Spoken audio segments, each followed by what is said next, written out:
Iniisip mo ba kung ano ang kailangan ng isang lalaki para magustuhan agad ng isang babae?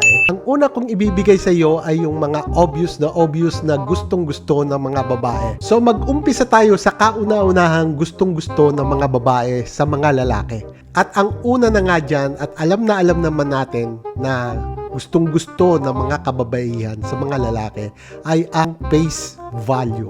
Siyempre, pag gwapo ka, pag may itsura ka, mas madali para sa iyo ang magkagusto ang isang babae. Ang sunod na kailangan mo ay kailangan mong at least may pleasing personality ka.